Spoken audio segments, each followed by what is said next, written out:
All right.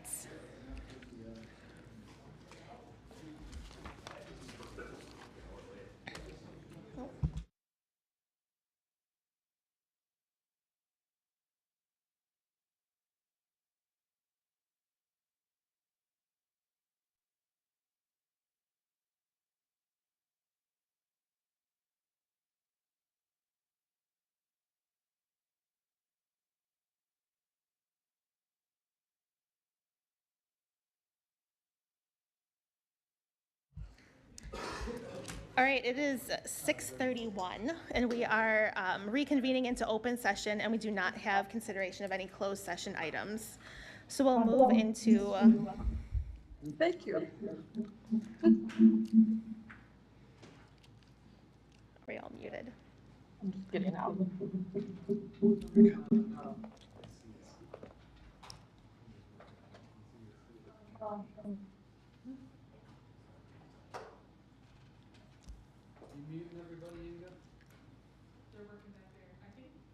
All right, are we good now?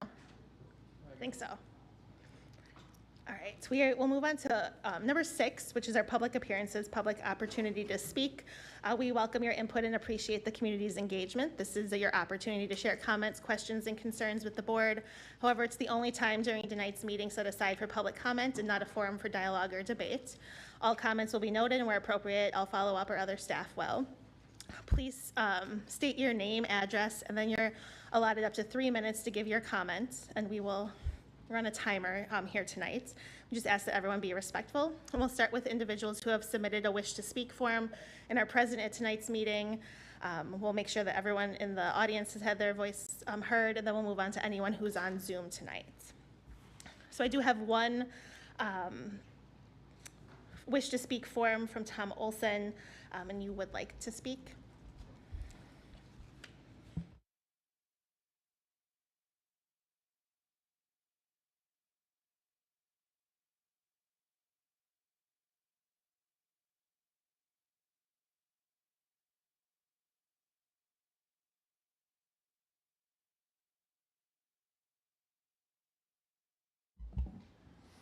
Hi, my name is Tom Olson. I live at 2454 Gaston Road in Cottage Grove. I'm a resident of the town of Cottage Grove.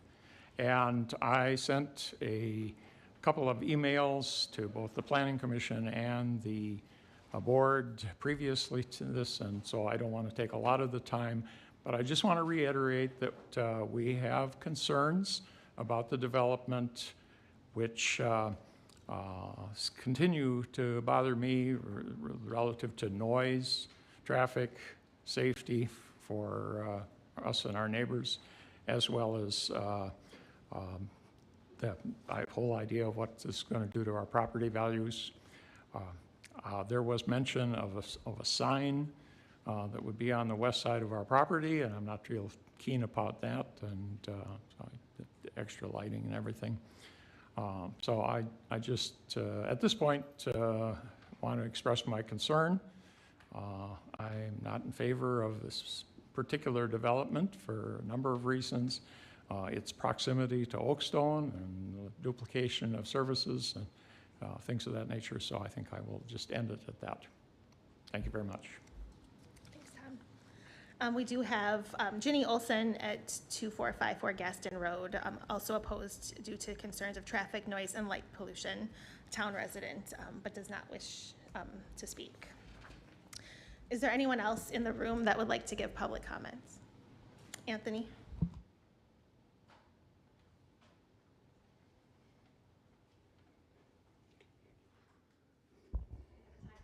I appreciate that. I'm either early or I'm late. It's either one or the other. This is my third time being in front of the majority of you. The concerns that I've raised are still the same in regards to similar things that Tom just spoke about. A couple of other things that I do want to point out. The contact with the village and the contact with the town. I've now subsequently reached out to the town with my questions, comments, concerns, received notice back, and gotten very little information. The feeling is that this is something that would be good for the community, which I don't disagree with, but it also takes, nobody's taking really consideration into what we think or how we feel based on our proximity and what it'll do to our property. The town has said, hey, listen, it's not a town issue, it's a village thing. The village has said, you're not in the village, therefore you can't really speak. You can't really have a say. And I'm like, okay, well, so who's advocating on behalf of me as the resident that will be the most affected by something like this? I guess that's the first thing I would say. As far as noise, light, traffic, all those concerns are still the same.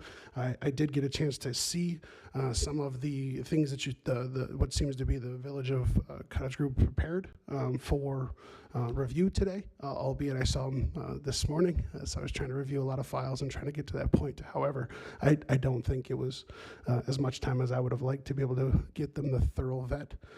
Ultimately, the decision is up to you and the board. I can only continue to come in here and advocate on behalf of my family, on behalf of my property value, and the thoughts that I have. I really do. This has been an interesting learning curve. This has been a fun thing to try to navigate as a homeowner and a father and all those kinds of fun things, and I'm sure you guys recognize I have other things to do as well. So I just appreciate the time and really would like somebody to take what we think into consideration. So thank you. Is there anyone else in the room that would like to speak?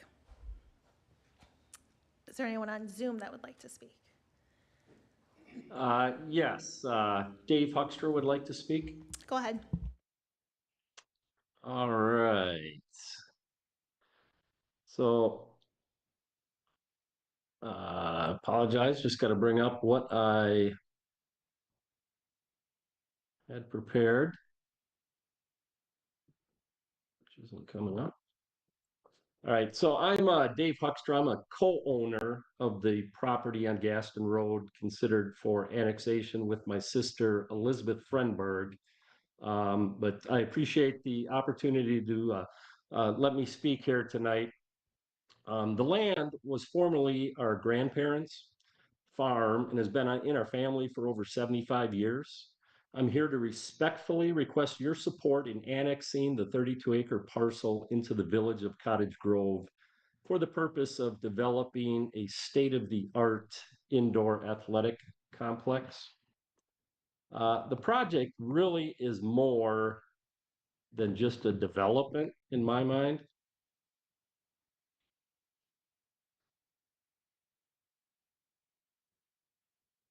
Um,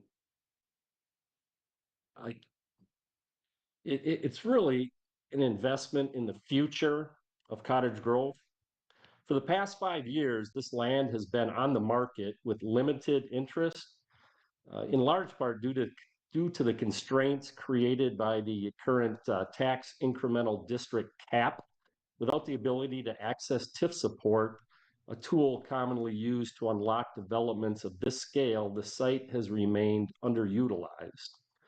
But that can change tonight. The proposed indoor athletic complex aligns directly with the village's long-range planning goals for this area. It reflects the community's vision for thoughtful, high-impact development that not only meets current needs, but helps shape a thriving future. We're not just proposing to build a facility, we're creating a space for families, athletes, and visitors, a destination that will foster health, recreation, and community. Facilities like this, which is being proposed, have many tangible benefits. Increased tourism and economic activity through regional tournaments and events, expanded recreational opportunities for youth and adults alike, job creation during construction and operation, and an immediate new tax base for the village without the burden of additional residential infrastructure. Through this process, we have worked diligently and collaboratively with the village staff throughout. We believe this is the right project in the right place at the right time. Annexation of this property is the first necessary step to move forward with any development. It will allow us to access the resources needed to make the developments viable, and it will place this project within the village boundaries where it belongs. Approving the conditional use permit will allow the developer to invest further resources to develop a detailed site plan with feedback and direction from village staff. The board will have the opportunity to review, offer feedback, and approve the site plan at a future meeting. We're not asking for special treatment, we're asking for a partnership, one that honors the work already done and builds momentum for the kind of growth Cottage Grove deserves. Right, I hate to cut you off, but I have to. So, All right. thank you. Thank you for your time and consideration. Is there anyone else on Zoom that would like to speak? And last call for consider the minutes of the village board meeting on July 21st, 2025. That agenda, those meeting minutes are linked in the agenda tonight. I would move approval of the minutes for 7/21/25. And I would second. All right, there's a motion by Severson and a second by Murphy. Any discussion on the minutes? All those in favor? Aye. Opposed? Abstain? Motion carries. We're going to move on to 8, unfinished business.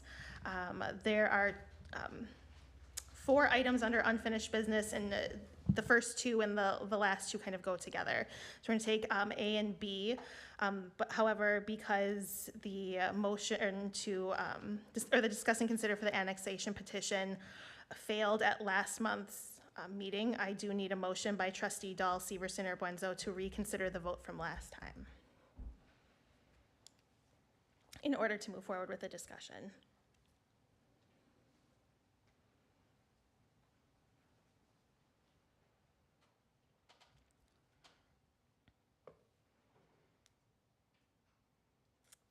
If there's no interest in considering a motion to reconsider the vote from next time, we will not be discussing A or B. We will move on.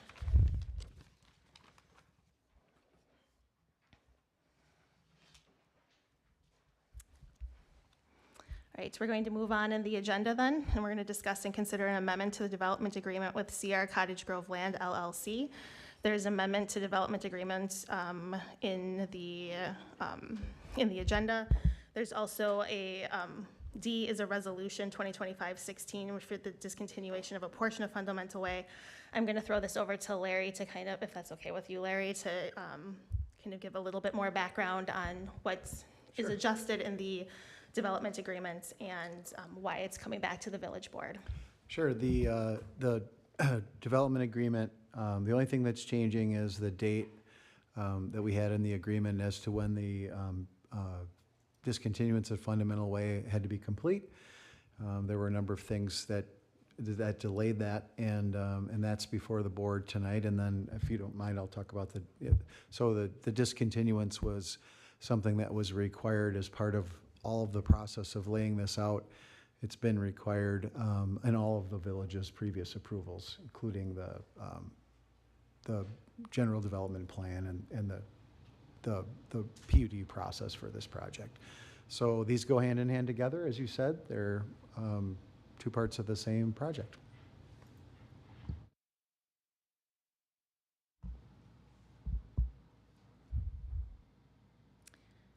Are there comments or questions on the discuss and consider the amendment to the development agreement?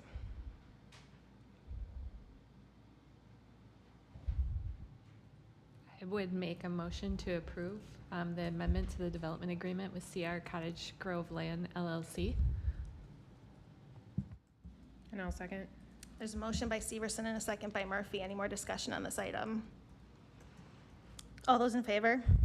Aye. Opposed? Abstain? Motion carries. Moving on to D, the discuss and consider the resolution for the discontinuation of a portion of Fundamental Way.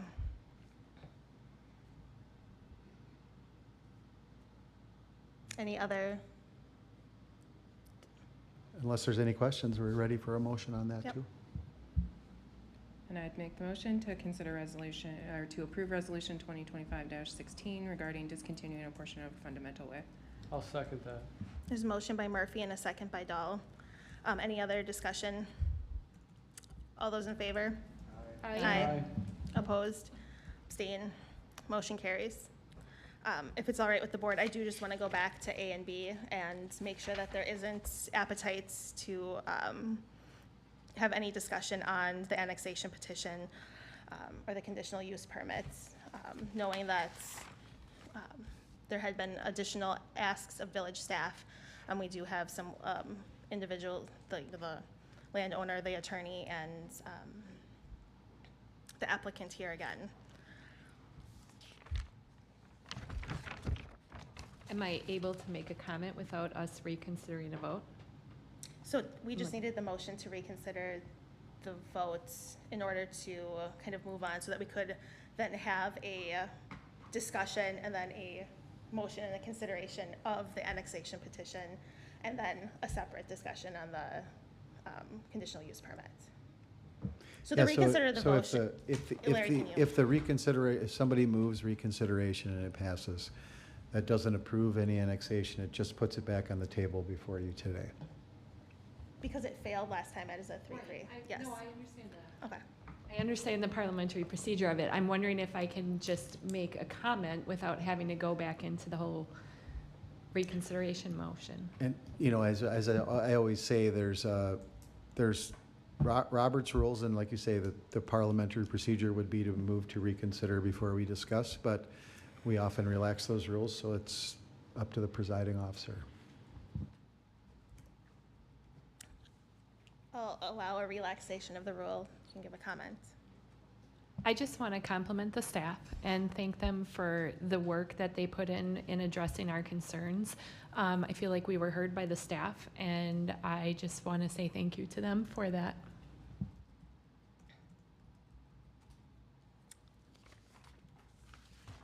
All right. We will then, we will not be discussing A or B. So we're going to move on to new business, which is first up is the annual review of village consultants and service providers, cities and villages mutual insurance company, and I believe Ben is here to give us an overview. And if you need us to pull up slides, or if you have those, we can go forward with that. Yes, I think Inga was going to share the PowerPoint. I think there's a copy in the agenda as well, but I'm Ben Hoverson, Safety and Risk Management Specialist and Underwriting Analyst with Cities and Villages Mutual Insurance Company. And so I will be taking you through kind of the overview of who CIVMIC is, a better understanding of the services we provide, how we partner with the village to provide those services. So with that, we will get right into it. So just a little bit of a background here on the next slide of who is CIVMIC and about CIVMIC. So CIVMIC stands for Cities and Villages Mutual Insurance Company. CIVMIC was founded and started back in 1987 with 25 municipalities in the state of Wisconsin. Over time, CIVMIC has slowly grown, and standing here today, we're at 57 municipalities. So each CIVMIC member is a member owner. We are directed by a board made up of representatives from the membership. We only insure and provide insurance coverage to municipalities in the state of Wisconsin, and we cover the entire range of the state. So we go up to Superior, all the way down through the Milwaukee metro area and everywhere in between. So we are the provider of insurance for workers' comp, auto, and general liability to the village, and then there's a few other ancillary insurance products that are placed through CIVMIC and our broker team. But to expand a little bit more on the next slide, some of the services that we provide and kind of how we structure our service and our partnership with the village of Cottage Grove is through a service team. So that is made up of a variety of CIVMIC staff with a wealth of public sector experience, so support and service provided from a safety and risk management standpoint, a human resources and employment law standpoint. We have some protective services dedicated resources, and a staff member is a retired police chief that provides services and trainings directed towards protective services and law enforcement. And then we have our claims teams. So we have CIVMIC staff that handle the adjustment of claims in-house. So the village has a specific contact for work comp, for auto claims, and for any liability claims that may be submitted to CIVMIC. So we partner through the service team. Each year we meet with the village to talk through all the different services and trainings a little bit more in depth than what I'm going to provide here this evening. But we did hold an annual service and engagement meeting back in April in which we take a look at the various CIVMIC services and offerings, take a look at insurance losses, and then look to plan out the year. What sort of trainings or assistance or resources can we, I say we as CIVMIC, provide to the village of Cottage Grove. Continuing on, a lot of what we provide to CIVMIC members and to the village is training in a variety of forms. So that's boots on the ground, someone from CIVMIC here at the Village Hall or at the DPW facility providing training in safety-related topics, HR topics, leadership related topics. So we provide that training on site. We host regional trainings throughout the state of Wisconsin. We have online offerings, online courses that are available. We also provide webinars as well, and we have a library of various streaming videos that can be utilized to fill any sort of training need that the village might have.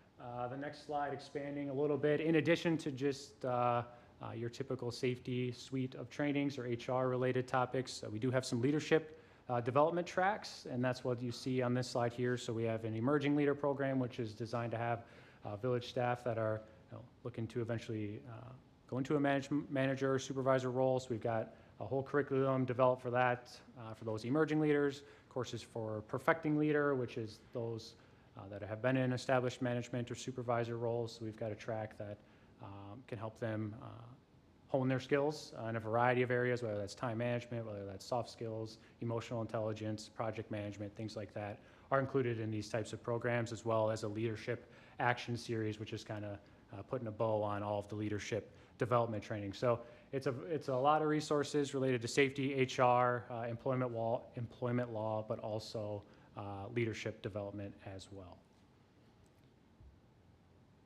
Additionally, CIVMIC has a variety of other resources too. So a lot of what we do is training, as I just went through, but we do provide support in other areas. We are a resource, so if there are questions on safety compliance or hazards that come up, or hey, we're thinking about doing this, or what are other CIVMIC members doing in this area, we're a resource. So from more of a consulting standpoint, those dedicated members of the service team are there to help answer the questions and provide support. In addition to different inspections that we can do, we can provide policy reviews. We've got sample policies that can be provided, and all of this training, the webinars, the safety inspections, the audits, the policy reviews, that is all a service that is provided to the village at no extra cost. So being a CIVMIC member, you have access to all of these various resources. Continuing on to highlight a few other things, we term them our member advantages.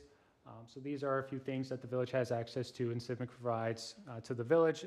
The first one that I'll highlight is the risk reimbursement program. So this is to help offset the cost of purchases made for any safety improvements or risk reduction or personal protective equipment that needs to be purchased. So those are funds that are set aside that the village can access, so CIVMIC can try to help offset the cost of some of these various purchases. So the risk reimbursement program is out there. We also provide NeoGov products, which is a HR-related software suite for hiring and onboarding of employees. So that is provided at no cost should the village want to access that. We provide cyber security and IT assessments and support and host roundtables in the area of cybersecurity. We have a member innovation award, so we ask for submissions on creative things that municipalities and CIVMIC members are doing throughout the state. And if you've got a creative idea worth sharing, there's some funds that are awarded for being selected as a member innovation award winner. And then last but not least is the critical incident response program. So this is a program that can be deployed in the event there is a critical or significant event that unfolds involving village staff. So this is 3 pillars of support that are provided and coordinated through CIVMIC in the areas of mental health for any of the employees that were involved in that critical incident, media relations, and then the legal side of that. So that is something that can be accessed and is made available to the village through CIVMIC. And then the last slide that I have for you is just a quick snapshot as to what our relationship what Cottage Grove has looked like so far in 2025, with just a listing of the different activities that we've completed so far, and then a few of the other items that are left to be completed yet this year. So you can see we're hitting a few different areas in the safety and HR related compliance areas. But with that, that is all I prepared for you to showcase just at a high level what the village has access to with CIVMIC. I know joining in 2024, Cottage Grove has been a great partner with us so far. We've provided plenty of service and training, and I appreciate the opportunity to share all the things that CIVMIC can offer. Ben, I'm gonna jump in Yeah. real quick. So as Ben mentioned, the village transitioned from the League of Municipalities to CIVMIC in 20. From this, can you go 2 slides up? So the risk reimbursement program, we're able to basically get an automatic grant for we have to spend 10,000, we get 5,000 back for risk reimbursement. So things that we have to do anyways, we can tap in this as a way to return, obviously some of the premium that's paid. That NeoGov products has a value of almost $10,000. Again, allows us to be able to do some of our HR things again for software that otherwise would have to be purchased or manual. And then the CIVMIC pays for the cyber insurance for the village, so that's not a cost of the village as opposed to what it was under the league's insurance. So again, a lot of variety of products. I know that the slide that you have of things that you accomplished didn't really cover everything, but wanted to make sure those were mentioned. I did have a couple of questions that was submitted ahead of time that I'm gonna kind of tee up for you, and then I'm gonna let the elected officials ask. But one of the questions is are the training courses available to elected officials? Yes, the answer is yes. We've had CIVMIC staff members attend various member councils or board meetings and provide training to those groups. So yes, it can be accessed. And then the last one, we have a emergency response plan. One of the questions was, is that something that you guys would be open to review and work with staff? Yes. Awesome. Yes, definitely. And those both came from Paula. So I'll open now to the rest of the board. I just want to add quick, if you're interested in accessing those online training modules, let me know. There's a module with NeoGov, it's called Learn. That's what CIVMIC uses to manage all of their learning products. So I just need to set you up with an account to be able to access those. Thank you, Ben, for coming. Are there any other questions or comments?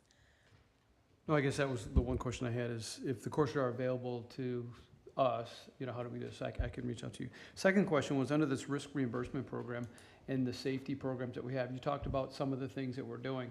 Are there other opportunities within Public Works or some of the safety things that we need to do where we could actually improve the safety and reduce our recordable risk and get reimbursed to do that? That would probably fall under the innovation. So there's two buckets. There's the innovation where I'll let you speak on that. The risk reimbursement is, I can tell you the 2 programs we did. We did some ADA improvements at North Lawn in 2024. In 2025, we put a camera again in North Lawn. Those were the last 2 years of project. We start to develop now on projects that are on the 2026 budget kind of item and what are risk related. We try not to create expenses as part of this, try to, again, way to mitigate costs, but should there be an idea of something we're not doing to truly improve, it's an option. So we spend the money up front and then we submit it and get reimbursed. You want to talk about the innovation? Yeah.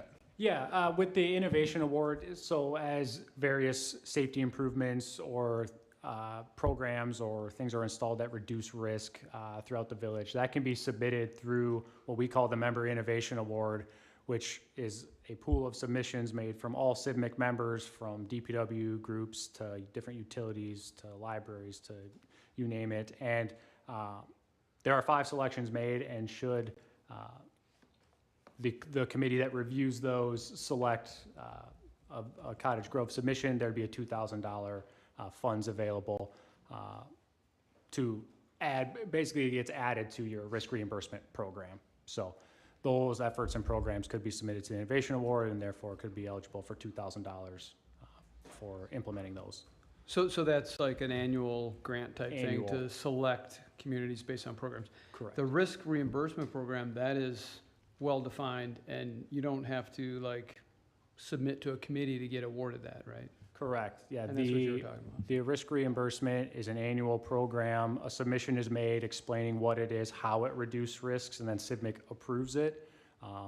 But there's no committee review or voting that has to happen on that, yep. Any other questions or comments? Just two.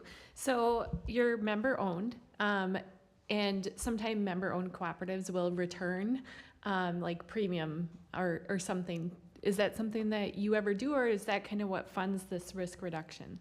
So CIVMIC does declare dividends for liability and workers' comp and has historically returned a dividend to member owners throughout its history. That's great. Yep. And then, so technically our EMS and fire are not part of the village. Are they covered to be able to use these programs?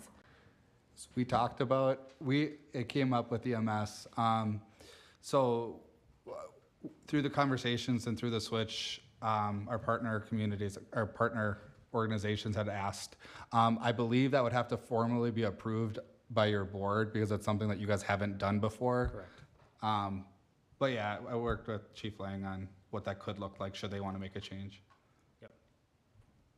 Paula, just so I'm clear, were you asking related to just trainings or a service in particular, or just in general? More so the general trainings and the webinars and such. And then, you know, obviously we have to have some type of insurance for those two entities that maybe we look at also getting quotes for them, from them.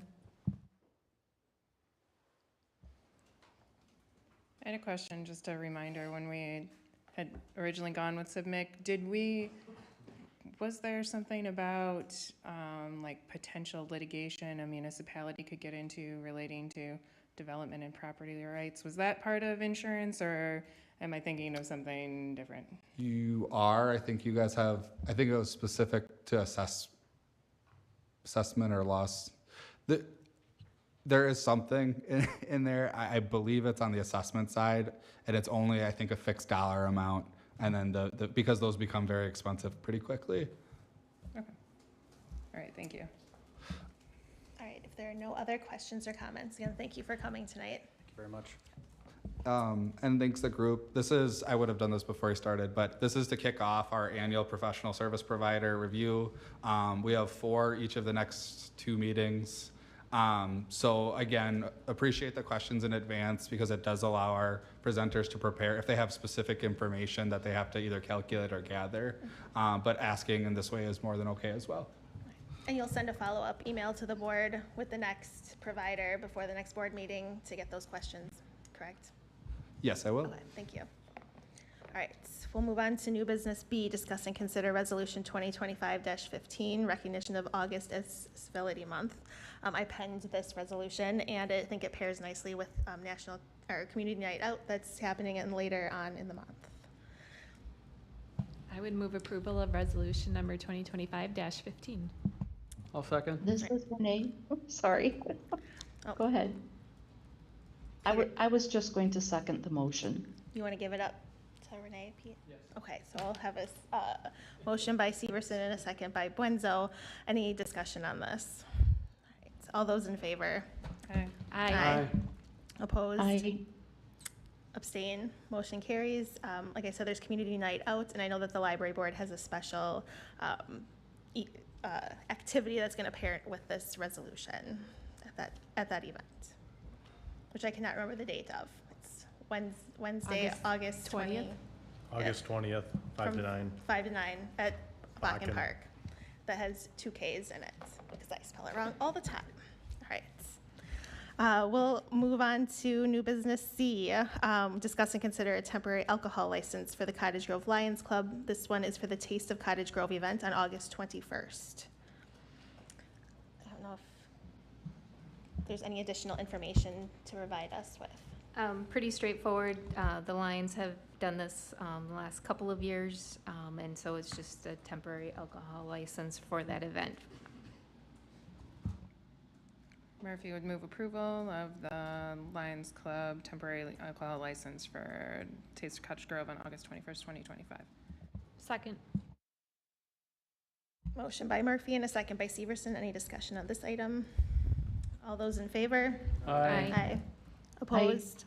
Abstain? Motion carries. And then we have a discuss and consider temporary alcohol license for the Music in the Grove event on August 28th, with a big announcement coming tomorrow. But there is a memo in your PDF, which I think everyone in this room probably already knows because I have a big mouth and I can't keep a secret. But Sean, do you want to go over your memo at all? Sure. Just looking to do something different this year. We've done 7 of them per year in the past. Miracle League has kind of created a little bit of a crunch of space down there, so we elected to not do anything during the Miracle League season, and just wanted to change it up and offer something different and hopefully a bigger event. All right. Any questions for Sean? Just don't ask what it is until tomorrow. I would move approval of the temporary alcohol license for Cottage Grove Lions Club for Music in the Grove event on August 28th, 2025. I'll second. All right, there's a motion by Severson and a second by Dahl. Any more discussion? All those in favor? Aye. Opposed? Abstain? Motion carries. New business E, discuss and consider directing staff to proceed to draft appropriate documents for the implementation of a potential plan for the funding of utility infrastructure projects located at Coyle South and the farm properties. I think there's kind of 3 pieces here. One, I'd ask that Larry kind of give us the objective for this discussion. 2, asking Josh and Kyla to present and kind of give an overview of the project. And then Cameron to come in as number 3 and talk about funding and options so that the board can give very clear direction on how we would like to proceed. There is an option to be held to go into closed session. As a board member, I don't necessarily feel like there needs to be a closed session option, but I'll let Larry kind of lay the groundwork and framework, and if the board would like to go into closed session, we can also do that. Yeah, and along the way, as the discussion occurs, if there's something that comes up that where a board member feels like this is something we might want to do in closed session, we can talk about that. I agree with you, President Cal Nelson, because unless something comes up that's appropriate for closed session, we won't be using that. It's just we didn't know what would come up in the discussion. So I'll just do the general background basics, and then we'll kick it off to our folks who have more utility experience to talk about in particular, the sort of regional and system needs that we have in this area. And then, as you said, Cameron can talk about, and others can talk about the other parts. So it was actually difficult for us to put this memo together because there's a lot of moving parts to understand sort of what's going on here. If we were just talking about doing what we're calling the farm interceptor and some of the stormwater improvements, it would be a simpler deal, but really what's happened is we've been kind of waiting for one of these proposals for development to occur so that we could time it with and get the advantages of that additional development. But basically what we're talking about is the need for some, in particular, sewer improvements for the system, and also stormwater system improvements. And one of the things that is before the village board, this is just for direction tonight, we just need to know if we're moving in the right direction, is to use TID funding, which is why the TID was created in this location, for a portion of these costs. And we'll break that down and talk about it a little bit more. I would, before I kick it off to others, I would emphasize that in this package, there's no developer incentive that's being paid. The developers will be responsible for their portion of the costs, and there's no tax dollars that are going into this either. So this is just trying to find a way to find appropriate funding for these needs, and I'd kick it off to Josh and Kyla for info on what those needs are. Josh is going to give the main presentation here, but as some background, the farm interceptor, the sewer portion of it, was brought to the attention of the March Public Works and Utilities joint meeting. We had a discussion back then for both the sanitary sewer and the storm sewer. So we did have that conversation at both of those joint meetings for the infrastructure that is needed for our overall system. So with that, I'll let Josh kind of give the overall background. Yeah, I thought tonight maybe I'd just give a little history on kind of, how we got to where we are today and what we're talking about. In 2022, we did a utility kind of service assessment in the village. You've heard us talk about it before for the well. It did both sewer and the water side, where we kind of looked at the system overall and kind of discussed it with the utility commission and came up with, the needs of the system, in the long-term future, and kind of set up a CIP or capital improvement plan and how to achieve some of the goals that they've been talking about for quite a while. And I was just going to share parts of that report, just some small pieces, just to get kind of a reference on what we're talking about here today. So I'm showing a map, and the map is the overall village, and it looks pretty small now, and we don't need to zoom into anything. I just want you to look at colors. Each one of those colors represents a sewer shed, where the sewer is all collected and then flows into a different part.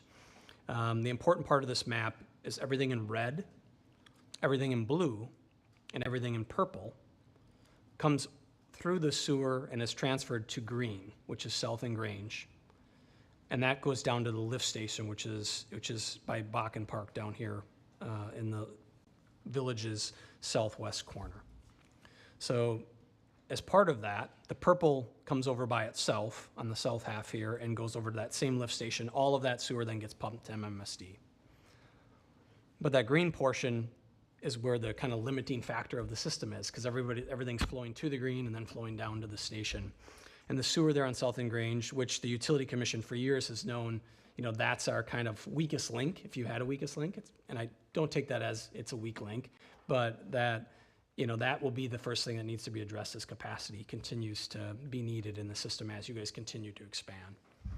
So in foresight, they knew that they needed to relieve that years ago. And before this study even happened, they installed this 18-inch sewer up Vilas to start thinking about, well, how can we relieve some of this sewer, right? And the idea was this Vilas sewer would cut across the golf course and it would take in that purple area, basically taking the purple area away from the green and rerouting it in a different direction, giving the green more capacity so that as the red expanded and the blue expanded, you wouldn't have to then go back in and dig a pipe up, disturb the neighborhood, and replace that with a larger pipe someday. So that's what kind of the study looked at when we were looking at it, and then what was needed. I'm just going to jump to the map. We looked at everything, like if everything in the village that currently was annexed in 2022 was brought into the system. And at that point, for sure, you were over capacity and you needed the yellow. The yellow creates that new yellow farm interceptor here. And then all the purple area that can fall off falls off and goes through that yellow piece. And it gives more life to the green. So the planning is taken place long even before this, and that's one piece of this overall plan that we're talking about here today. And I don't know if you want me to talk about Coyle Highland at all, Cameron, or if you want to jump into your piece. Let's pause and then I'll go back to you. So the farm infrastructure specifically, planned expenditure, we're actually getting help paying for this because there's development that has been coordinated on Coyle South and the farm. So that's why the timing of it is in front of you.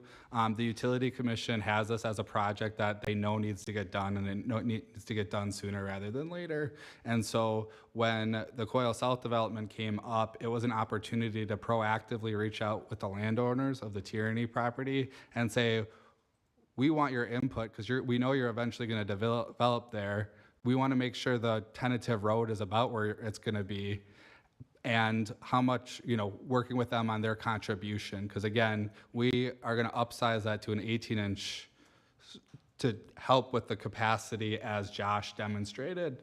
So this project is specifically planned, and we're getting, this would be a project that we would otherwise have to put the whole 18-inch ourselves at the cost of of just the village. and specifically the sewer utility.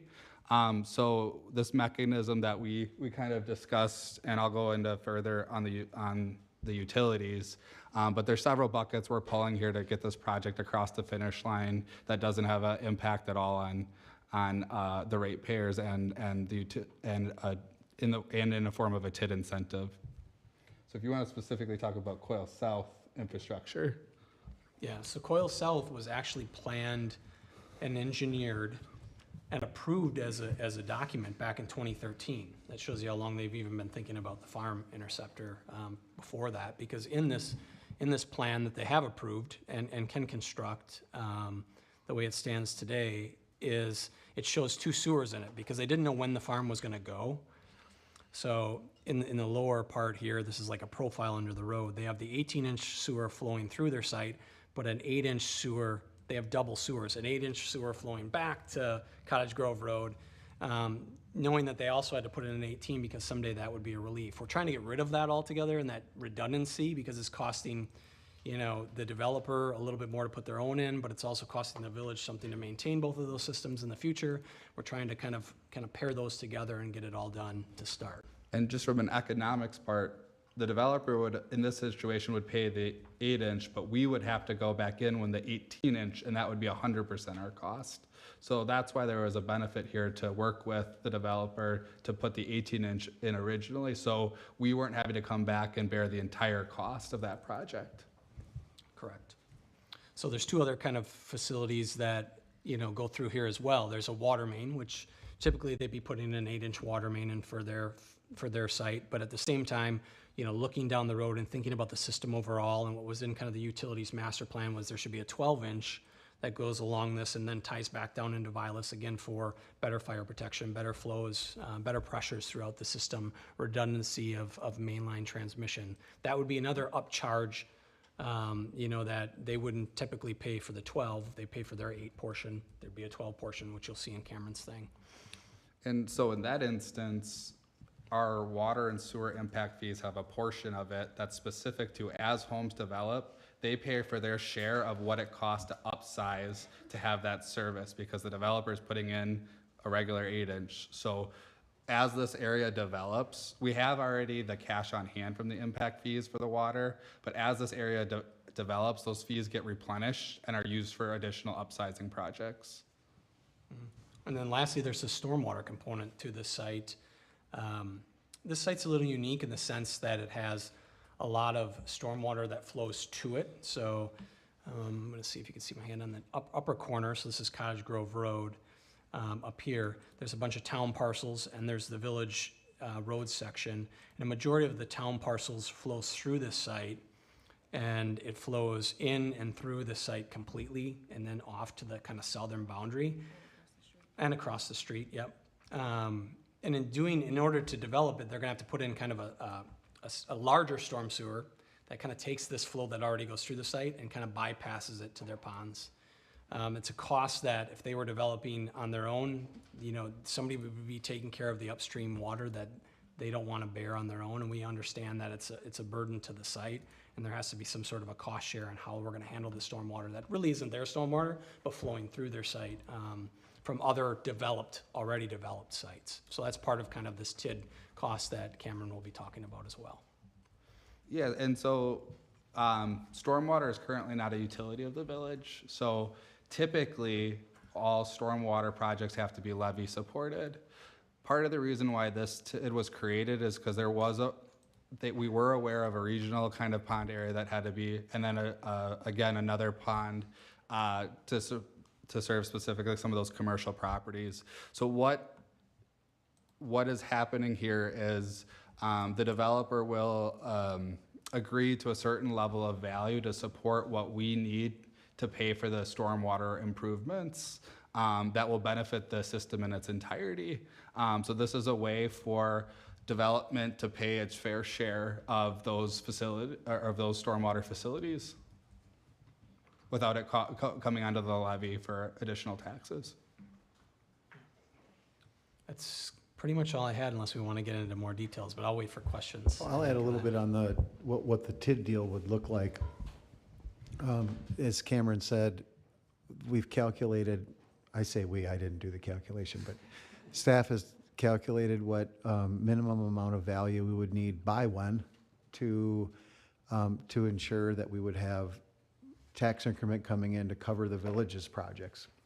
And where we sit today and why we're doing this in open session, this portion is we've had conversations with Hamburg's, the developers of Coil South, and have said, you know, we want to do this, but if we're going to pay, we're going to do the village projects, we need to know that we're getting the funding to do it. And you can see the second to last section of the memo, there's some bullet points about how we would do that. The last point there was that if the value is delayed, if the building doesn't occur on the timescale that they're hoping it will, that they would make a shortfall payment to make sure we have the ability to service that debt to accomplish these projects. But we would then issue an MRO, municipal revenue obligation, back to the developer, so that once they create that value, it's really not their cost. The projects that's paying for is a village cost, but we need to know the money's going to be there. We need to get it from somewhere, and so they're basically banking us on this. And so that's why if there is a shortfall payment, we would issue an MRO back to them, and then once they build their, once they catch up with that project timeline, they would recoup that from the TID. But we'd be able to pay along the way. And so that's $4 million of total value by January 1 of 27, and another $4 million for a total of $8 million by January of 28. We do anticipate that the overall value increment, or the new value created in this development will be far higher than that. But that's just how much we need to, at least at this point, that we anticipate that we would need to be able to cover the cost of the village projects. That might change. Again, this is just, are we on the right path? Make sure we're moving forward in the right direction. These numbers might be slightly different, but the village board will ultimately have the approval. We'll have to approve whatever we bring forward. The last thing I would say is, it was mentioned that the staff have been working with the farm development, the Tierneys own that, to determine where this interceptor, back to the sewer interceptor, where that should be. And we've, I think, pinned down at this point that because the sewer interceptor is going to be under the road, there's a current easement that runs right along the, I think, west side of that property. And that is not, so the Tierneys actually did a lot of work to figure out how they would lay the site out so that we can figure out where that road would be. So one of the projects that we would do to move this forward is to move that easement to a better location for that development. But either way, I mean, it's rather than build it where we would end up moving it, or it would be in the way. So those are really the two things that we're looking for a direction on, are that TID agreement and discussion of the projects that it would pay for, but also the change in that easement. We mentioned in the memo that one of the complicating factors here is not all of this is the board's decision. When it comes to using the impact fee funds that Cameron mentioned and other utility funding sources, that's a decision of the utility commission as they work through the system. So there's a little overlap here, even though you'll see, if you do have us move forward with a development agreement, some of that will be captured because it's the best place for us to do it. But the decisions that will be the village boards are changing the easement and the TID deal. And so what's happening right now, Strand's design is near completion of design of this farm interceptor. And so what the goal is to get this infrastructure in the ground yet this year. Couple reasons for it. We're hoping to still get ahead of some potential dramatic tariff increases on these type of projects, as well as, again, providing that relief to the overall system. So there's a lot of pieces we have to get in place. It's very likely that the stormwater and water improvements are just going to flow naturally with the development of that project, because that's specific to Coil South. But our goal is, once Larry and the team get kind of these general parameters to work towards getting all of this secured, the TID assessment guarantee, and reimbursement guarantee into an agreement in front of the board so we can move this project forward in a fiscally responsible way. So let's pause and have the board ask questions on the project first for Josh or Kyla. And I am sharing kind of that new route, now on the screen. So to the right here is the north side. This is the coil, and then as you move to the left, this is all that old farm. Oh, I can't get my hand. This is all that old farm location. They started platting the one side in order to figure out where this line would go, and I should say preliminary platting. They're doing their best at understanding where they would put it, because they don't want to have to move it, right, in the future. Rightfully so. It would have been a straight line, straight down, so they have done a good job working with everyone in the team to try to figure out where they would prefer to have some of this placed.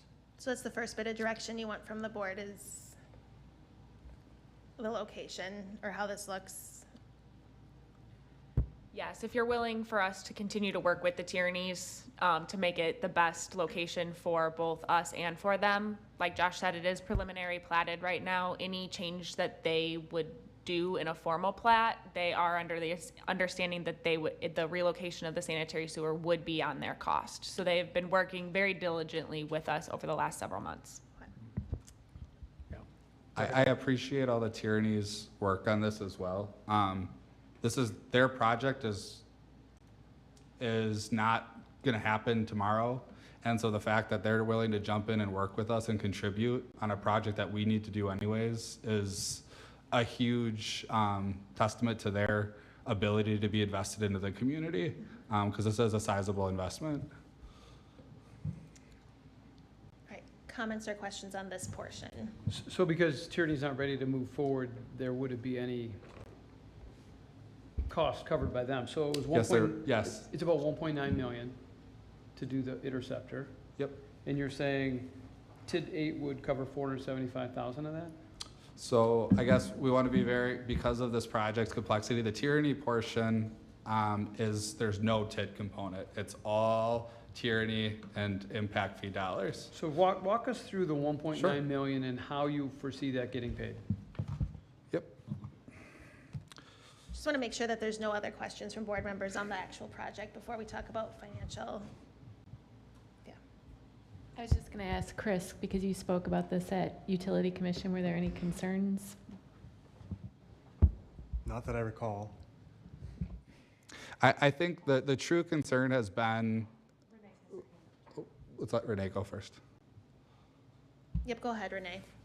Yep, thank you. I just had a comment this sounds like a really great project, and obviously the developer and the staff, you guys have put a lot of forethought into this, which is great to see.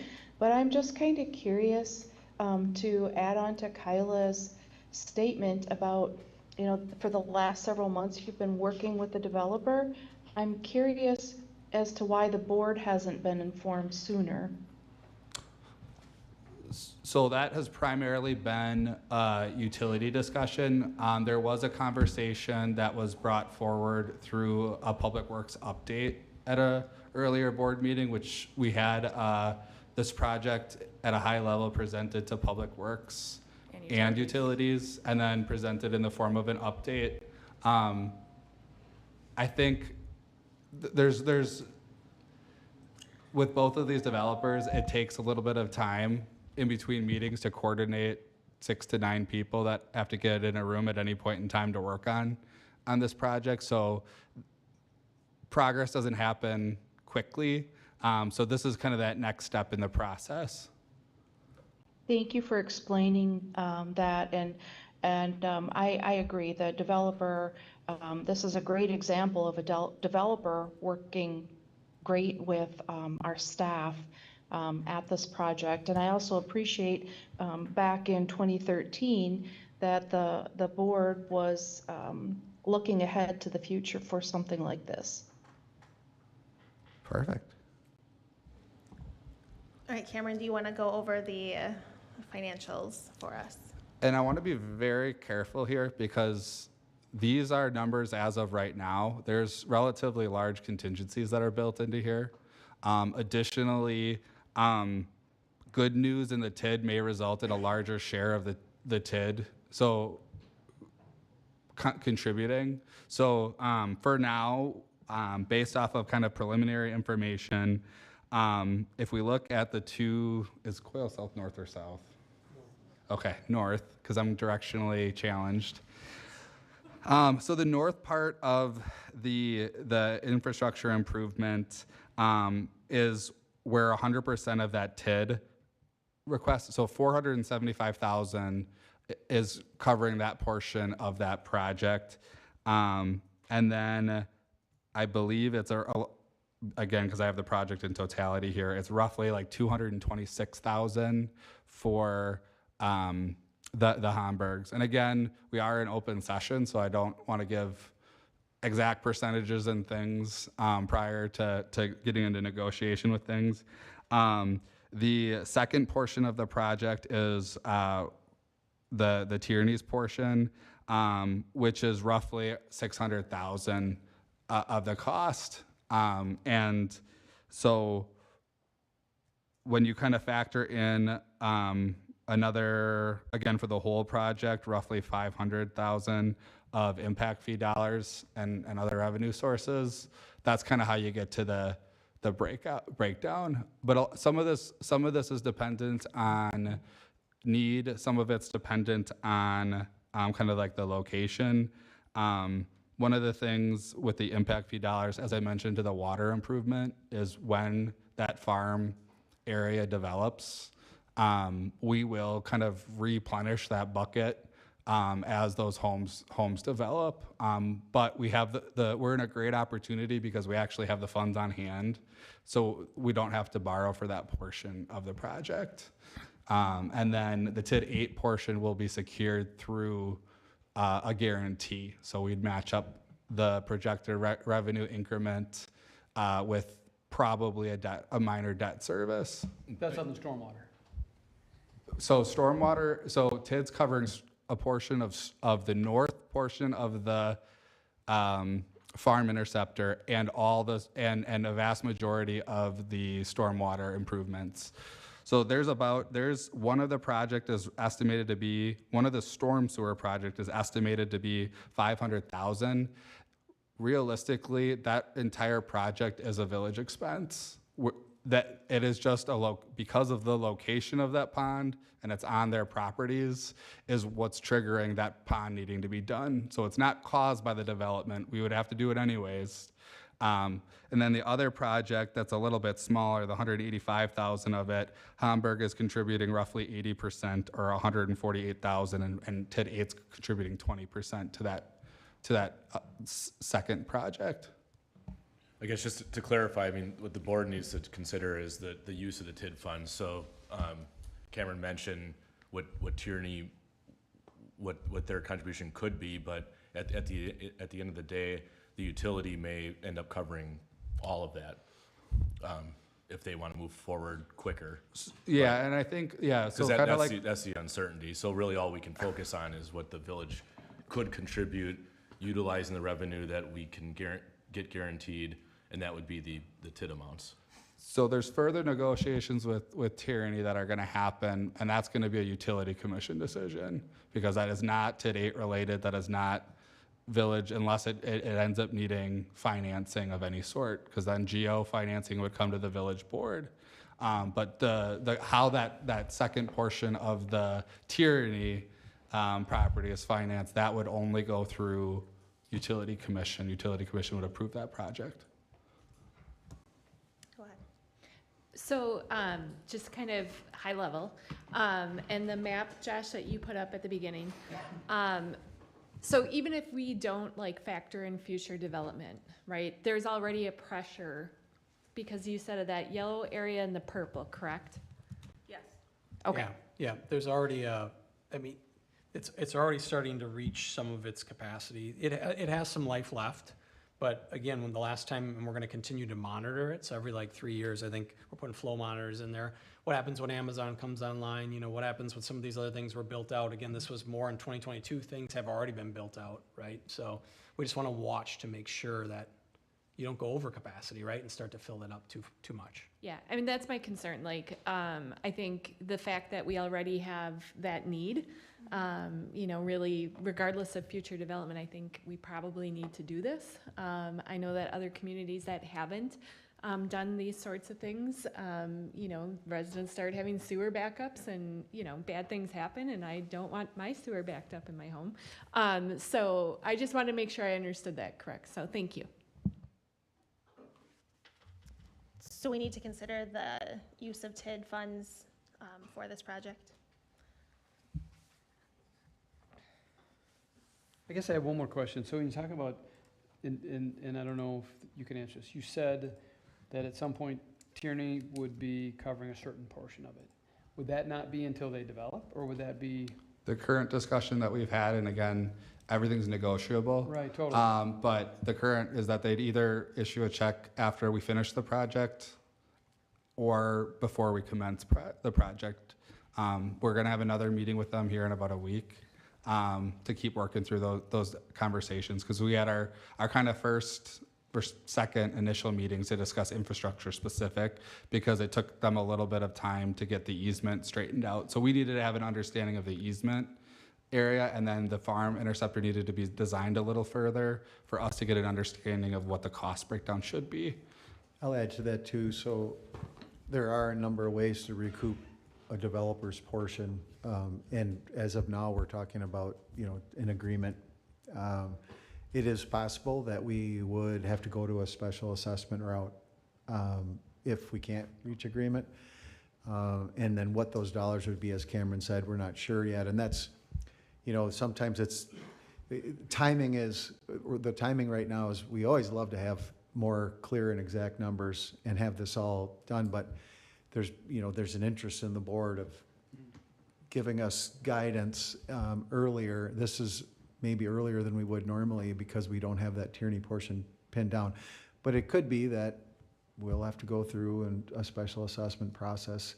That hasn't been discussed yet because it hasn't been relevant till we see it. But as was said, that whatever happens with that, if it could come back to the village board if there's a special assessment, because you'd have to establish that. But if the utility commission decides, they're happy with whatever numbers from whatever contribution amount from the Tierneys, and they move forward with existing on-hand impact fees, then we would just be giving you an update on that more than looking for any more guidance or a decision. And I do want to add, any decisions that are made at the utility commission, we try to bring that forward so the board's not in the dark. So we'll make sure that any updates on that project are comprehensive as they move along. One last question on that funding from the Tierneys. They would also pay impact fees for each parcel that's developed, just like any other development pays water and sewer impact fees, right? Correct. Okay. And so those are in the queue for getting updated. So we are looking at updating costs and things to make sure that we have enough money in that bucket to fund the upsizing and other projects. Great, thank you. All right, so this is a discuss and consider. So the memo is extremely lengthy and it's very intertwined. There's lots going on there. But what you're asking for is the use of TID 8 funds for the northern portion of the farm interceptor. And then you're also looking for TID 8 tax increment to support the Coyle South stormwater. I would make a motion to those use of those two TID 8 funds. Is that what you need, Larry? Second. There's a motion by Dahl and a second by Severson. And then also just acknowledging that this board is in agreement with the project as proposed moving forward. And just to be clear, this is only just Larry just drafting an agreement that will still come back to you guys, yeah. Perfect. All right, there's motion and a second. Any more discussion on this? All right, all those in favor? Aye. Aye. Opposed? Abstain? Motion carries. And note that when we do come back with an agreement, there will be quite a few differences from what you've heard today, because that's the nature of things, but we will effort to highlight what those differences are, so it's a, you know.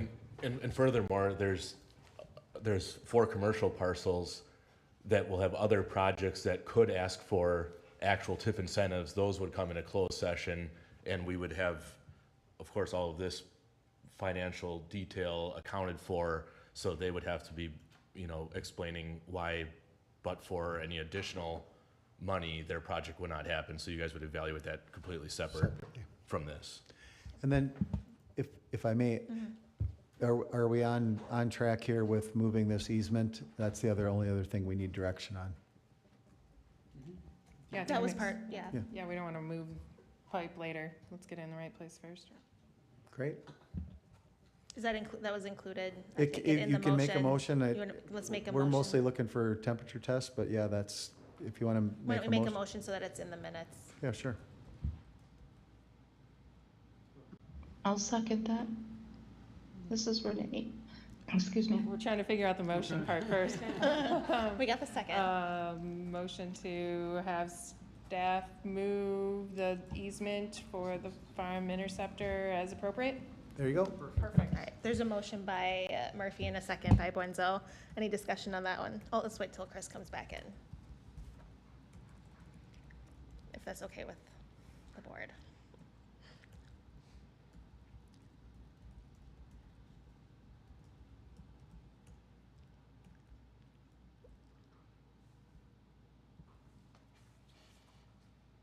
Larry, can you tell a joke while we're waiting? All my jokes are awful. Not just that they're dad jokes, because I send my kids a joke at least once a week, and I can hear the groans from afar. Stand-up comedy would not be a good second career for me. All right, trustee Stowe is back. So we have a motion and a second, sorry, Chris. A motion and a second on the table.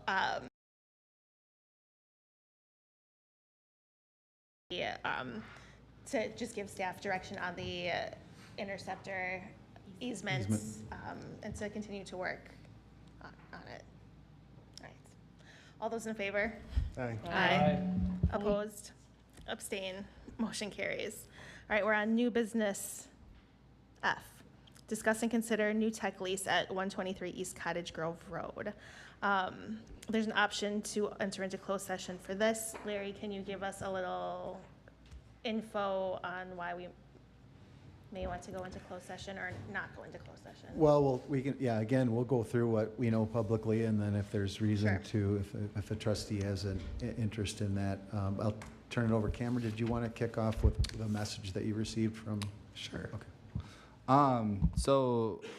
The owner informed me of, again, this is per the email, of a embezzlement scandal within his business with the secretary that was in hand of the funds. Informed me that he could no longer, because of that, continue to afford his rent at the 123 East Cottage Grove Road. So really what his ask was is he wanted to start to move his property back to the new tech location, which he would operate out of, and terminate his lease. So in the agreement, again, this is just to the letter of the agreement, that was his 1 year opt-out. We do have a 2-month security deposit that's secured by the MRO payment.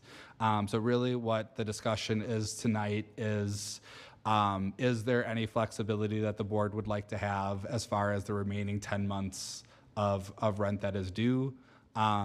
Would we allow Rudabesh to lease out the property and potentially the difference between what the rent is that we could get it rent out in and what he owed be sufficient? So just laying out those general parameters. And so with that said, I would ask Larry for whatever his recommendation was, as if that further discussion should be in closed or open. Yeah, we can keep going and open until someone feels like they want to give us a negotiating strategy. If there's no reason you can't do negotiating strategy in open session. I just wanted to cover, as Cameron mentioned, there's a security deposit in place, so we have some cushion. We do need to exercise a number of options in the agreement. We need to get in and review the property, make sure there wasn't any, deferred maintenance that should have been done, things like that. It's an active sort of phase here with this agreement, but what we're proposing is to put it back on the market and find another tenant, and that'll help to establish what loss, if any, the village would have as compared to the lease being adhered to through the 12 months. We are required under the lease to mitigate our damages, which means we're supposed to go out and try to find somebody else to lease it if we're told that they're going to be no longer doing it. So we're just looking for direction as to how you want us to move, and I guess the first step would be, do we jump back into the process of finding a tenant and establishing what our parameters would be? Again, we are required to try to do that at least within to a reasonable extent. Yeah, so I had a bunch of questions. When I saw that, when you read the lease, we're supposed to be given 12-month written notice of any termination with 12 months before it would expire. So then when we talk about remarketing, we need to know in that written notice, what are the intentions? Is he going to vacate in a month? When is it available, essentially? Because we can't remarket. Rudebush cannot remarket unless we know the intent. When is he going to vacate? And then the other issue that was on the table is he's got a subtenant or a subleaser. Is it a written lease? What's the terms? There's a lot of questions on what has he got going in there. And he actually in his note said, do you want to extend that lease? We don't even know what the terms are. Right? Is Dave on at all? No, he's not on. Okay. He's not on tonight. My hope was to kind of get some general expectations for the board, and then kind of go back and work with a negotiation with Dave. As far as the subtenant, I think anything's better than nothing. So my recommendation, at least on the subtenant, is until we can rent out the property, we're able to continue collecting the cost from them, so the $1,800 a month. We can start accumulated the rent delinquency, and that can be presented to the board periodically or maintained until we're able to get a new tenant in. And if the subtenant is staying, we need a lease with them. Yep. Yeah, and that has to be right away. Well, we were supposed to have received information And about a request to have a subtenant Right, to begin with, and which is a those direct payment- violation of this lease. Right. And those payments haven't been coming to us. They've been going, Subsidize his rent. right. And so we have no agreement with this person at this point, and that would have to be priority one Yeah. if they were to stay. I think before we have further discussion, we need that written notice. We need clear direction on his intentions. Is he going to vacate in a month, 2 months, next week, right? And then what are the terms and conditions of what he's got in place that would we inherit that? You mean his equipment and? No, the lease. So he's got this subtenant in there, right? So he may or may not have a lease, may just have a handshake. Whatever's in place, would we inherit that, or because he No. violated our lease? No, we don't inherit that. If you give us direction to come back to you with approval of maintaining that company in there for a part of the space, we'll negotiate a lease and then come back to you for approval. No, there's no lease for them right now. I mean, it's just a question. I mean, you could decide to tell them they need to leave, or you can have us try to figure out what we can do for a lease for at least a portion of the space. I would certainly recommend that you do that with a very short termination for our part, because when you go out to find a new tenant, they might want the whole space and not just. Yeah, and I guess that would be a question from Rudebush as far as he's got the subtenant, which is about 20% of the total rent. Is he taking 20% of the space? Can we carve it out and allow 2 tenants in there? I mean, that would be a question for Rudebush. We're not necessarily commercial landlords, and we don't want to be, but we need them to provide that sort of guidance, right? I do believe Rudabash may be at the next meeting to talk about another property that's there and some conversations that need to be had. So we can invite them to come. Dave did submit an email notifying his intent to break the lease. So I don't know, Larry, from a written perspective, Yeah. I think that would satisfy intent. No, it certainly puts us on notice, but it's not notice as required under the lease. So as Pete said, we really need to pin down those questions. Yep, so I think that that's direction for staff then to pin down the direction, those directions for us and bring it back to the next meeting. It's specifically a formal written notice with dates and to give us a timeline, have Rudabush come back with some options for leasing it and to find out who the other subtenant is, what their intentions are, and if they are willing to vacate or stay within their 20% of the occupied space or whatever that is. We have a lot to learn. Yeah. Is that enough direction to staff? Did I miss anything? Okay. All right, so I think we don't need a formal motion on that. All right, so we'll move on to reports from village boards, commissions, and committees. First up is law enforcement, which is Chris. And there is a discuss and consider agendas linked in the our agenda. Yes, we met on Tuesday, July 22nd at around 5:30. I was about 20 seconds late, but it was fine. We approved the minutes. We discussed and considered authorization for squad purchases, which passed. We discussed and considered implementation of a third emergency warning sign in the village. We didn't approve building it right away, but just a plan for installing it in the future. We talked about ATV, UTV usage that has been talked about at the board before. Many town residents showed up to talk about it as well. Ultimately, the committee voted 2 to 1 on a motion to recommendation, and that still has to go to Public Works. We also got a mid-year budget update from Chief. Everything is looking really good this far into the year. And then Chief went through the reports. We had, it looked good to me. And then we adjourned. Anything to add, Paul or Cindy? So my ask here, there was discussion at, while we were doing the financial management plan specifically about squads.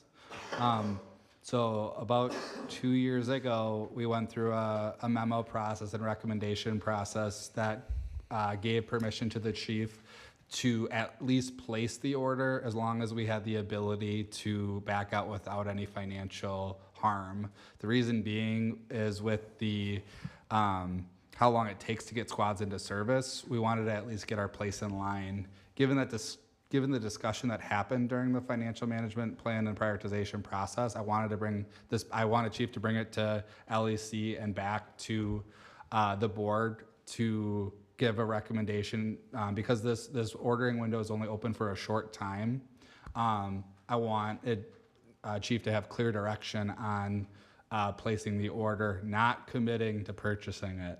So I just want to make sure that those things are very clear, that we would be able to back out should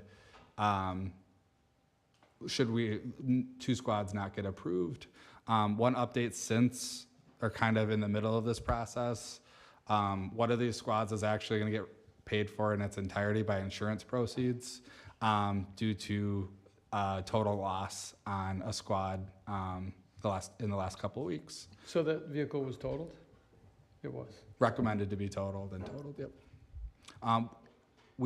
This is why we insure our vehicles at replacement. We pay a little bit more in premiums, but again, in the finite resources that we have, any like public safety related vehicles are insured at replacement value. So just looking for a recommendation for Chief to place the order here. This is discuss and consider. Well, we approved this at LEC, and the fact that we can just place the order and not commit to the purchase allows us then through the budget process, like we have an out. So in that sense, I would make the recommendation of ordering 2 squads for 2026. I'll second. There's a motion by Severson and a second by Murphy. I'll add that we do have, the village has a fleet plan, and it's, we've gone through the last couple of years and making sure that the timing of, ordering and replacement, and these are all planned purchases moving forward. Any other comments on this discuss and consider? Yeah, I guess I had one question. So Chief, you and I spoke a little bit earlier about how hybrids have the potential, not necessarily guarantee, but a potential to last longer because of idle hours go down because of the battery providing supplementary power for lights or radios during idle time instead of running the engine. So I guess my question is, these would both be hybrids, or are you still TBD? If we are able to get the benefit of the same incentives to bring the costs down, I would go with 2 hybrids if possible. If not, I would do 1 and 1, i.e. 1 standard squad, 1 hybrid.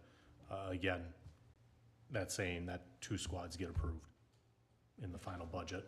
Yeah, but if we're gonna go ahead and order, you can't just order gas or hybrid and then want the other upon delivery, right? I will work with the dealership on that aspect of it. I guess I feel pretty strongly with the research I've done in terms of how hybrids can certainly lower the cost for municipalities, even though the upfront cost could be marginally higher. The length of the asset's life is longer because of the idle hours are much lower, and the the maintenance cost might be slightly higher. But if you look at total life cycle cost, there's a definite set of data that would suggest that that's the right way to go. So, I mean, I heard the motion. I guess I would certainly like to see that modified to be hybrids, but I guess we are open to recommendations. I thought I remembered having a conversation just a long time ago that hybrids were not recommended for police vehicles. So the 2022 squad was a hybrid. That's the one that has now been decommissioned due to the accident. Initially, there were some maintenance issues that were coming out as the mileage was adding up on the squads. Again, the manufacturers say they have corrected those problems. Only time's going to tell. But again, we can take another trial run aspect at it. All right. Two kind of components to that, and again, if the proposed police station moves forward, that will help that, but we don't necessarily have the infrastructure for a large hybrid fleet for charging. These aren't plug-in. Oh, they're not plug-in? These are not plug-ins. And it is replacements. One was already a hybrid, and so kind of going along with what Pete's recommendation would be is to kind of replace the hybrid for hybrid and then see about the other vehicle. Is there interest in modifying the motion to give that direction? I'd like to actually see them both hybrids, quite honestly. I'd be. Is there a delta in price on, so like, let's say it's 20% higher, for some reason, I just want to make sure. Couple $1,000, worst case. And like Chief, you said, they're bringing them in line. I guess if you're saying, Chief, it doesn't matter, after the fact, we can get gas if we place the order for hybrids. I think the hybrid lead time is going to be a bigger problem, right? Again, I'll have to find out from dealership on it. I'm not sure what the state contract is in comparison with the regular gas model and the hybrid, because that drives our price down, in which very often you can just go to a dealership and pick up a car. Where we see some cost saving is ordering through the state contract, which is a negotiated price, and I don't know what the delta is between hybrid and standard. So while on the lot they might not be significantly different, I just want to make sure that there's no sticker shock here when we come budget time. So Trustee Dell said several thousand. Is that direction? Less than 5,000 difference? Okay. I'm okay Is that the modifying my direction? motion. Yeah, I'm okay with that too. All right. So there's the motion and second to order the 2 police squads for 2026 with the direction to staff on looking into the hybrid option, as long as the delta is less than 5,000. Okay. All those in favor? Aye. Opposed? Abstain? Motion carries. We can move on to landfill, which is Renee. That was a very short, brief meeting. No significant updates. Bills were approved.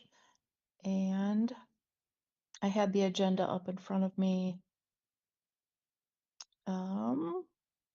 Nothing else significant from that meeting. I just want to thank Chris for being my alternate since there was not a hybrid option for that meeting. So thanks, Chris. Way to go, Chris. Renee, you're still on the hot seat for the Fire District Commission. There's also 2 discussions that we are going to have, but if you want to go over the agenda. Yes, update on future facility needs and RFP for study for the ESB building. So the township would actually like a cost analysis in order to move forward for their 2026 budget. So correct me if I'm wrong on this, Cameron. The village is going to, or maybe already has updated the township with their end of the cost analysis in order to move forward. Did I miss anything there, Cameron? So I haven't provided them with a cost yet. I think one of the big hurdles that we have to talk about eventually as a board is this 50-50? Is this big stuff of equalized value? I think overall, we got kind of high level estimates at a lower end of 40,000, but after it's competitively bid, it wouldn't surprise me if some of them 60, 70,000, depending on the scope. And what the interpretation is. I think we'll have to kind of nail down what do we think an appropriate cost share is. I think equalized value is consistent between EMS and fire, so maybe that's a starting negotiating point. Again, the town hasn't given us a percentage either, so somebody is going to have to put a cost share in front of the other community to discuss. Thank you for that. Additionally, the ESB building has obvious signs of aging and is going to require several general maintenance issues, including plumbing, furnace. Basement has extensive humidity with a concern of mold. There's going to be needed or recommended some floor stripping and a generator update. Electrical Solutions has not completed previous agreed upon electrical work, so the township committee staff was going to follow up with that to see if previous bids will still be honored.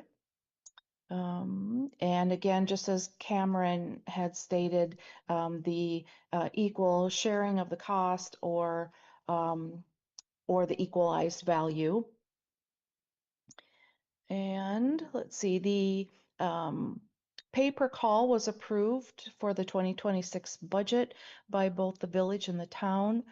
The town would like to reevaluate the LOSA in 2026. And let's see, the fire department budget is going, let me see here, to table that until the August meeting from the township. And I think that covers essentially all of our meeting, unless I missed any other big financial pieces, Cameron. Renee, that was a great recap. Town, the EMS and fire coming together. Obviously, that is a shared space. So there's been a lot of conversation about that facility and what the building maintenance needs and what repairs need to be done. A lot of work done by Chief Lang, Kim at the town, and Nick, so Chief Archibald. One of the bigger things that, which is actually going to be the first discuss and consider, due to when we were talking about this during the budget cycle, due to the creeping balance of the emergency service building fund, and no really defined plans, I was uncomfortable recommending in a budget continuing to contribute to that bucket without knowing what, so that was ultimately my recommendation during the budget process. I feel much more comfortable with the direction of both planned repairs and what the final usage of these funds would be for. So really, I don't want the fire commission to be blindsided after next meeting when they're really going to decide what the fate of these funds are, but I want to make sure the fire commission knows, would the village board be willing to reconsider allocating these? And this would come back at the next meeting in the form, or probably the first meeting in September as a formal budget amendment and paying. One of the things that was proposed was, because the significant cost of the generator was, that would be one item that would be considered, which would be roughly, again, $80,000. And then there's about $30,000 to $40,000 of electrical work that needs to be done. Now, I'm not saying that these would be recommended to be done next year, because we also want to see what the study comes back, the facility. So we don't want to make sure we're putting in a generator that doesn't make sense, location, capacity. Same with the fixtures if we're recommending to reduce certain areas. But kind of setting these funds aside for those two major initiatives, or eventually down the line replacing one of those items with something equivalent to that scale. What this then would do is, as a consensus with the pay per call, is we would stop depositing money into this fund, similar with the town, to provide levy capacity to bring on the pay per call. And so this allows, from the town perspective, a delta of about $4,000 to provide the pay per call. So they're getting back $20,000 in operating funds. Their rough contribution is roughly $24,000. But then again, this alleviates the village's, $20,000 of the village's increased commitment to provide that pay per call. So really just asking for direction from the village board to your fellow trustees that are on the fire commission to, when those further discussions are having in August, that there's clear directions that the board would be willing to reestablish those funds for 2025, because that would bring us to the total needed for those two projects. And then those funds would be set aside until they're used. But then they could not be used for anything else. I agree with that recommendation. I would take that back to have my colleagues take that back to the fire commission to put in our contribution to the ESB fund for the 2025, and then discontinue that fund moving forward into 2026, but then to use it for those outlined large-scale repairs, knowing that some proper decision-making needs to happen with the facility study first before investing in some of those larger items, but making sure that the critical repairs are taken care of in a timely manner. And Cam, did the town commit to the mid-year addition? I guess I didn't get clarity on that. They were general so that was a generally kind of approved. The other thing that I could see them possibly substituting it is subsidizing the roof as much as possible. So I think as long as that discussion continues positive, that there's bulk items that we know we're gonna use them for, what this fund should not be is nickel dime for,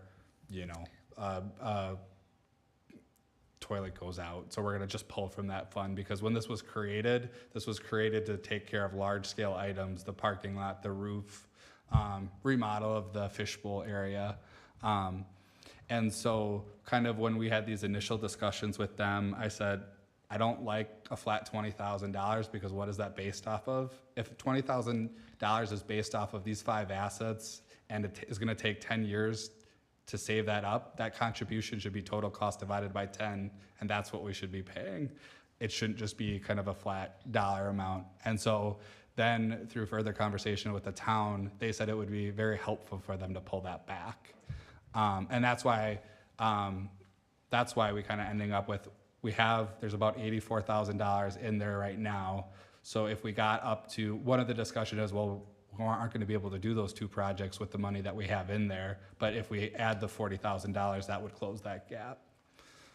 And the reason we didn't contribute to date is because there was no kind of long-term facility maintenance plan, and we asked for what the money would be used for, and now we kind of have that outlined, and I think we've made a lot of progress over the last handful of months.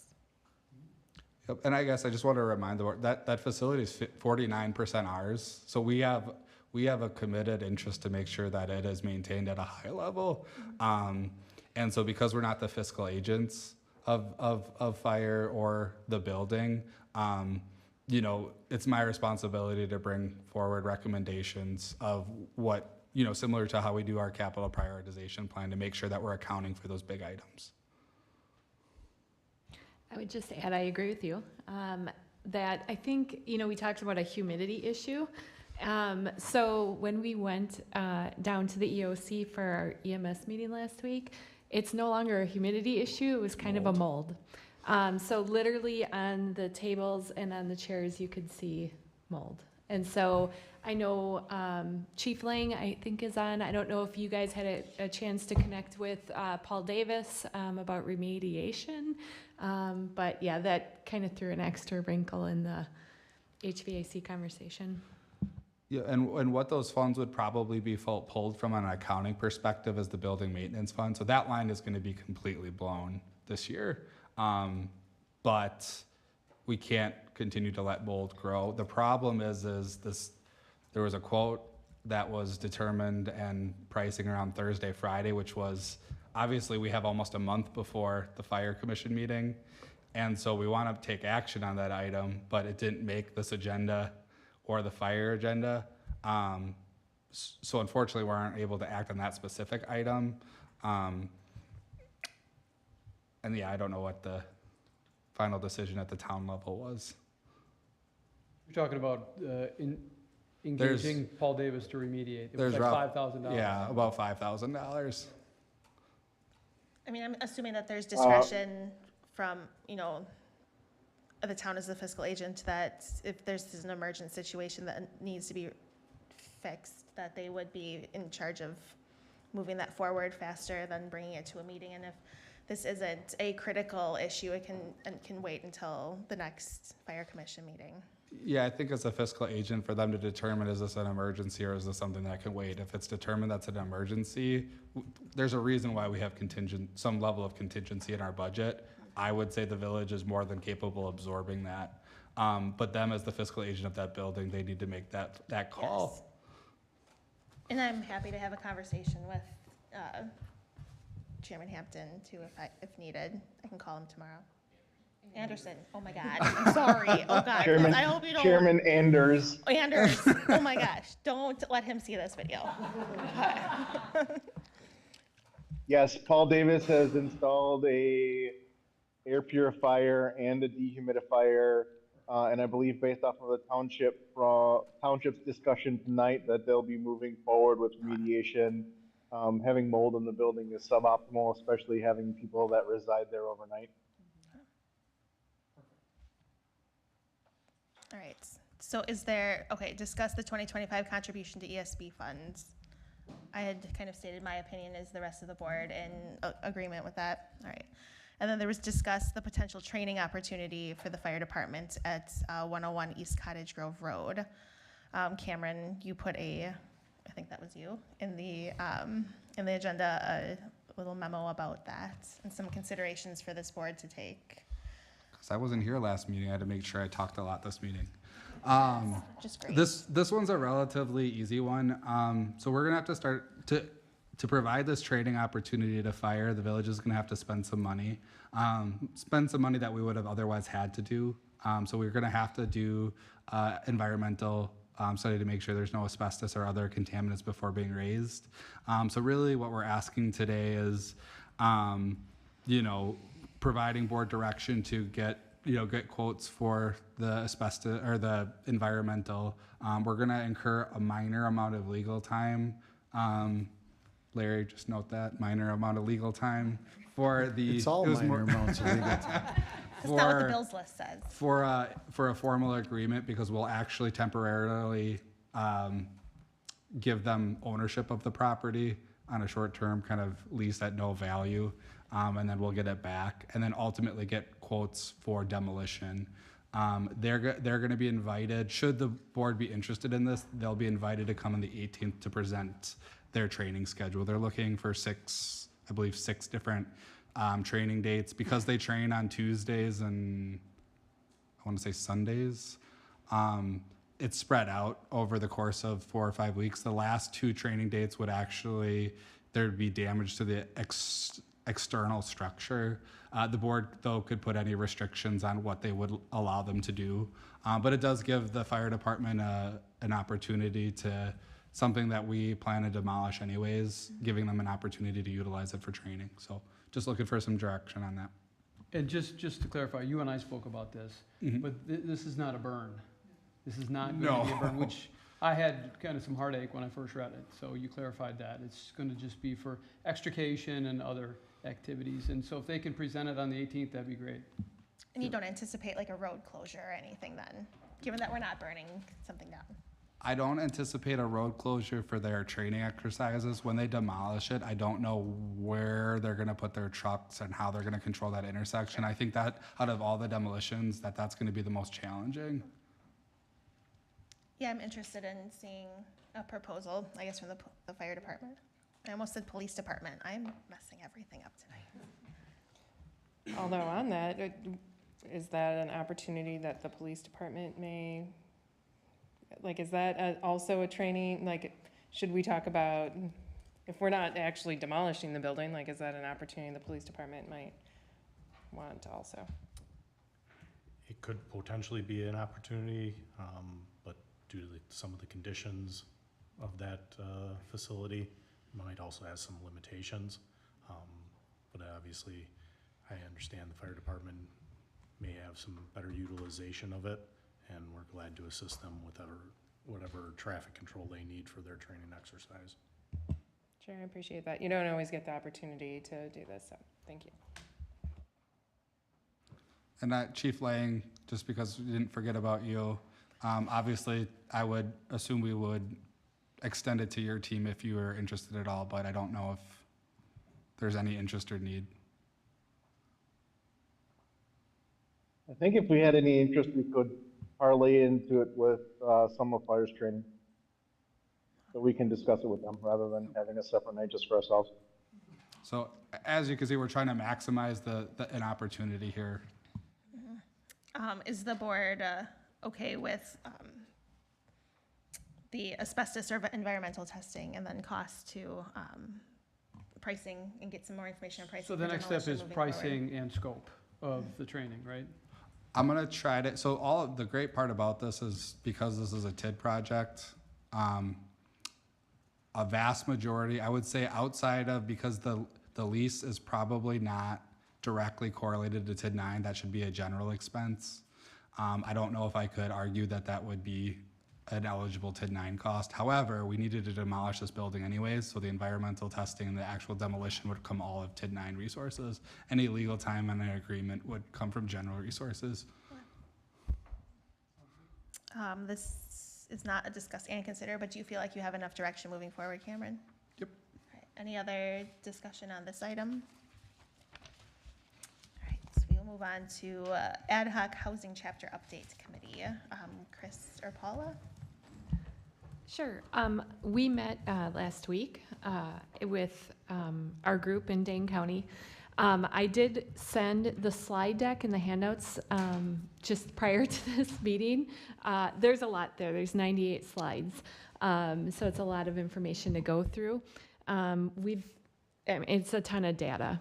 Just high level, Our survey went out to 18 groups, organizations. Hard copies were provided to 7 groups.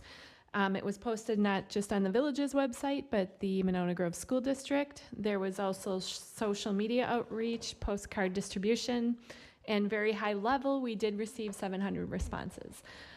So as you go through that slide deck, you'll see kind of various breakdowns between homeowners, renters, housing type.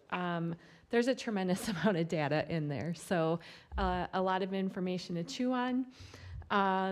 Where we kind of left things is we don't have a next meeting scheduled yet. I know the county wanted to allow us time to really dig into these, as well as they're going to kind of send the raw data for us, because I know there were a lot of questions kind of on the data. I think our process is going to be slowed a little bit, unfortunately, because one of the 2 planners from Dane County has taken another position elsewhere. So it's down to 1 planner, and she has multiple municipalities going. We do have a housing tour scheduled. That's Wednesday? No. Thursday, thank you. That is optional, and that's going to be up in Grandview Commons. Did I miss anything high level? We have a big binder started. Looks like those fun. are the main things. All right, anything else to add to that, or comments or questions? All right, we'll move on to reports for village officers. Larry, I almost called you Rick. On a roll. All right, nothing from Larry. Cameron, second quarter budget presentation. I've talked enough today, so I'm actually going to pass it off to Cassie, and she'll give a general highlight of the item. Again, really what the intent of this report is to provide an opportunity for the board to review and ask questions. So what Cassie does is going to be at an extremely high level. Included in your pack, oops, am I on? No? Okay, sorry. Included in your packet is the Q2 interim report. So far, there's no big concerns, so just looking to see if you have questions. Comments or questions on the reports for Cassie?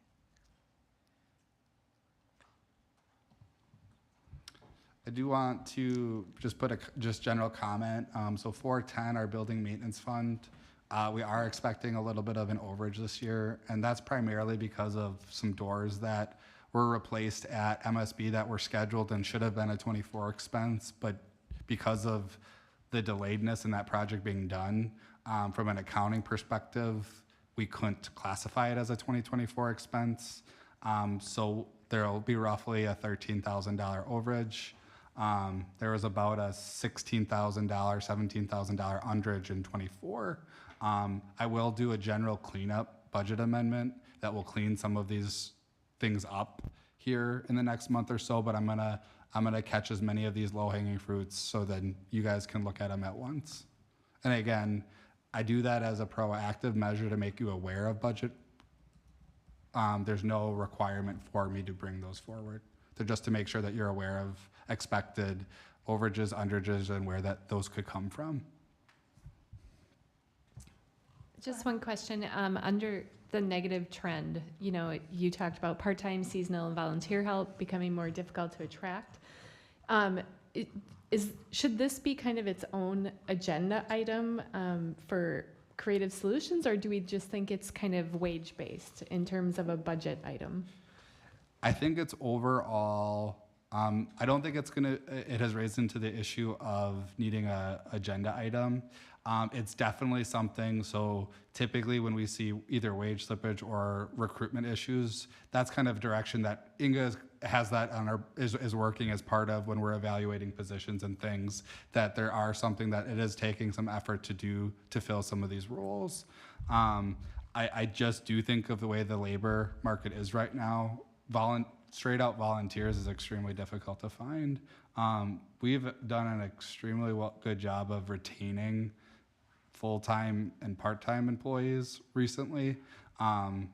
We have some really great retention, but actually pulling actually keeping volunteers, that's always becomes difficult. And I think fire, they reported, I think they were even down to 37, 35. So like a big concern when I look at that is before your top level talent leaves from a volunteer perspective, you're hoping they pass that knowledge down or at least start developing that middle. What scares me when I see those trends from a cost perspective, because it's liability driven, is you have the top disappearing and as they retire, age out, and the middle not being replaced, and then you have a complete department that's full of people who are new, who just from a pure actuarial perspective, new people make more mistakes. So that's why I want to make sure that it's relevant in these discussions. Any other comments for Cassie on the second quarter budget? Under positive trends, you talk about vacant staff positions, plural, has had a favorable effect. Do we have those positions filled? Do we anticipate leaving them open? Is that going to continue in terms of the spots that we've budgeted? Yep. So we filled two officer positions this year. Due to just the being an academy and timing and replacement, you'll see in the police wage lines, there's definitely some positive trends. The library programming position was open for a couple of weeks. Again, we budget. When we go through the budget process, we make sure that 100% of the wages are accounted for. Just in case, again, no community is ever going to have 100% retention in a year, but it paints the kind of the worst case situation. There is one officer that's out on military leave, and we actually don't pay for that officer while she's gone, while the individual is gone. So that's a positive budget trend because we're not paying for that individual, but they are on the kind of roster for when they return, and that will continue into 2026. Public Works, we filled the streets supervisor earlier this year with the retirement from Dave Beacon, and that had some positive trends because we typically you don't hire somebody, especially somebody who has tenure, at a higher rate than and that was the case here where it wasn't a higher rate than when that person left. So there's a little bit of cost savings there. So a whole bunch of little things, but we are fully staffed, I believe, on every position. I knock on wood, and really happy. And I think EMS too, they had some turnover this year that they've all completely filled. I know that doesn't affect us directly budget because we get a flat assessment. But Chief Lang, are you full roster? Yes, sir. Full roster, and we actually have in our casual group prospects if someone were to leave, but we don't see that happen. Awesome, thanks. You will see fall seasonal positions that are posted right now, and we actually had a pretty good recruitment cycle for substitute crossing guards for Lisa this past couple months, so kind of excited about that, actually. All right, if there are no other questions, Cameron, are you also giving us a 2026 budget update? Heck yeah, I am. We are just kind of to the quarter, like we're on track to almost make $1 million of interest income. Again, every dollar that we earn on returns, which is something we do focus on, goes to reducing levy costs and user fees.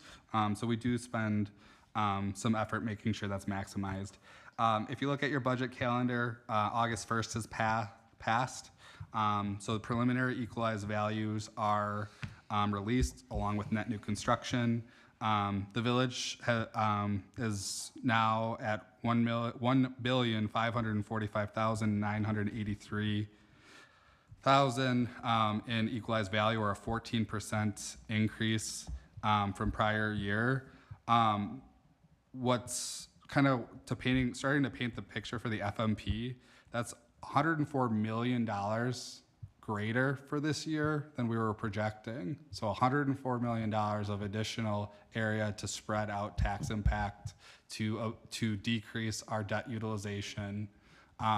because of the sustained level of growth. So I say that because remember, when we do present the FMP, it is a conservative, we constantly balance between, we don't want to be too aggressive, but we also need to be conservative in our estimate in case a project doesn't move forward. So again, $104 million better than the last FMP that was presented in June that had the police station update. We experienced net new construction of 5.3%. Again, that is the value of buildings that were added with the subtraction of anything that was demolished or which became non-taxable property. That's pretty incredible because we had almost $16 million of taxable property convert to non-taxable property in the Drumlin Reserve properties. They were able to get a tax exempt status. We were projecting to have net new construction of 4.33, so we're almost a full percentage better than what was anticipated with net new construction. As a reminder, net new construction, we're only allowed to increase our levy for a portion. So only the portion that is part of our base levy. We're not able to apply that 5.3% to anything that was levied for debt service because we're taking one-time exemptions each year for that in our levy. So the state does not allow us to increase our levy because we have an unlimited adjustment up to our 5% for debt service. So we had $72 million in net new construction. So all good things, especially from a debt capacity and equalized value component. So very, very happy at these results. Very happy with the increase in TID values as well. That will be presented at a subsequent meeting. So any questions on the budget update, 2026 budget update? Next meeting is a fairly significant, or Budget Review Committee will look at the FMP for the first time on the 19th. And then it will come to September 2nd for the village board to consider. The utilities has a fairly significant milestone in their budget process. It's the long-range cash flow analysis that will be on the 13th agenda. So it will lay out both operating and capital and the effect on rates. Right now, we're projecting, because we've seen historic increases with MMSD of about 8% year over year. I flowed that through the model, trying to work with, I have a meeting where there's a budget preview with MMSD on the 13th, which Kyle and I are going to. Again, we are going to continue to advocate that those increases are minimized as much as possible, just because they've been so significant over the last couple of years. Yeah, and so that ultimately the long-range cash flow model will be built into the village-wide FMP. And this will be the first time that a comprehensive, we patched together one in January to include water and sewer to get a whole picture with the library in and out. But this will be the first time that a comprehensive village-wide study will be done, because we focused just on the village funds, but this will give a full picture of every fund that the village is under. Sounds great. Anyone have any comments or questions? That didn't mean that to be sarcastic. We can move on to communications and miscellaneous business. First up is consider approval of the vouchers. Bills list is in the agenda. Comments or questions for Cameron on the bills list? I had a question. So under associated appraisals, there was $126,000 for exterior revaluation. So we're going to do the village-wide reassessments next year? So it started on the 1st, August 1st. So I'm meeting with, Inga and I are meeting on the 21st to go over a communication plan with our residents, and they'll start their work here. They have started their work already. They won't start visiting properties. They have to let us know before they start visiting properties. So what was this charge, $126,000? Did they just drive around and look at homes that were in question, or what was the charge for? This is for that service. This is for the beginning down payment for the 2026. That's the all-in cost. Yep. Okay. I when it said extra reevaluation, I'm thinking, did you just drive around and look at homes for $126,000? Okay. I hope not. Thank you. One of the things that this provides is if it's broken up on several bills, you don't really see the true cost of the revaluation. So this again allows you guys to, so we'll hold on to $6,300. That second line is actually, or that third line is actually a retainage. We'll hold on to that until they perform the services that were required. Into that communications plan, we should bring that to the whole board to review, because no matter what we do, people are going to be absolutely irate when they get their assessments, because they're going to be, no matter what you do from a communication standpoint, people are not going to understand, but we'll do the best we can. But generally speaking, you're going to see an average that's going to be, their assessments are going to go up by 40%, but that does not equate to a 40% increase. If the average is 40, you could expect no change. It's only if you end up north of the average, if you're south of the average, you could have your taxes go down. So we've just seen community after community get hammered on that.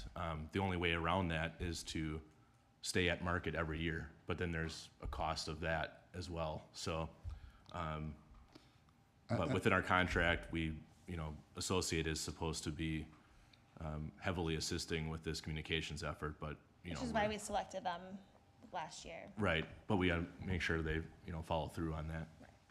Yeah, this was one of the things that was negotiated to address some communications concern. This is so every 10 years, you need to go out, DOR, and tells the community, you have to actually do an exterior, interior revaluation. Interim market updates are only, and I say only, 34 to 35,000-ish. Which is what we would do, or should the board want to stay closer to 100%. A lot of the times that doesn't provide a lot of, I always kind of look at a service, does this provide resident value? Getting homes up to 100% typically doesn't provide resident value. We do this from a legal compliance perspective. So in 25, we're at roughly 70% assessment ratio, and that may change here in the next couple months as things get finalized. It would not surprise me if residents see between a 35 and 40% increase in their assessed values. But again, that just increases the base, and making sure we give the opportunity for residents to come and discuss. Again, this does not give us any ability to increase taxes. We just have to hit that over. That's a completely different formula in the levy limit worksheet. Yeah, the communication absolutely is key. I'll make a motion to approve the bills as presented. I'll second. There's a motion by Dahl and a second by Murphy. Any other discussion on the bills? All those in favor? Aye. Opposed? Abstain? Motion carries. Correspondence. I had extensive meetings with the chamber, with Oakstone, and with some of the neighbors over there. Does anyone else have any other correspondence? Upcoming community events, community night outs, is Wednesday, August 20th. from Wednesday, 5 August 20th, 5 p.m. Outdoor movie at 6:30. Inviting the entire community to come on down to Bakken Park for a good evening socialization, getting to know your neighbors. 100% donor sponsored. There's not any levied money so we had several of our vendors who provide services and other things that help donated to make that happen. So if you see them out and about. Taste of Cottage Grove is the night after. So you get tickets from Capri. You can order online. Enough about those events, because Music in the Grove is going to be on August 28th, and there's a big announcement tomorrow, and there's a teaser posted on the Parks and Rec Facebook page. And if pickleball is your thing, August 15th to the 17th is the Capital Area Pickleball Association annual tournament at Bakken Park. And Parks has a survey out to gauge interest on adult softball league forming potentially in the fall. Anything else for exciting community night up or exciting community events? And the exciting announcement tomorrow, which is going to be so great. I'm so excited. Wait, have I not told you? Okay. Well, I was going to wear, like my own little teaser. It's Larry doing stand-up.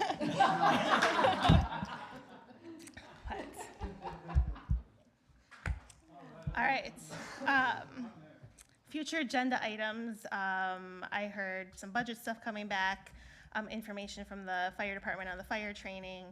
Will we have the police station information coming up? Would that be at the next village board meeting? Yeah, there'll be a recommendation for whomever the lowest responsible bidder is. Yep. Other future agenda items? EMS collective bargaining agreement will probably be to us. Wait, no, EMS is after our next meeting, isn't it? Never mind.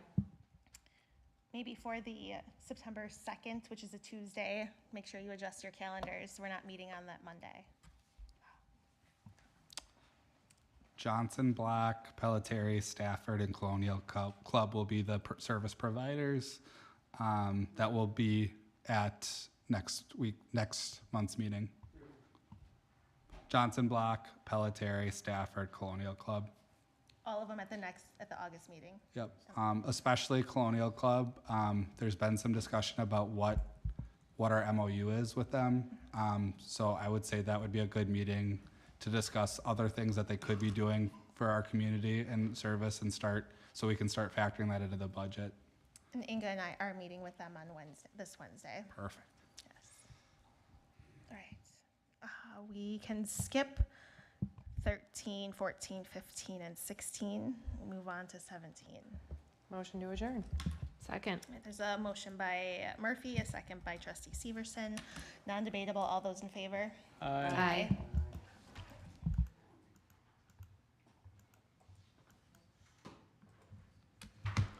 My battery would have made it. Did your battery make it there?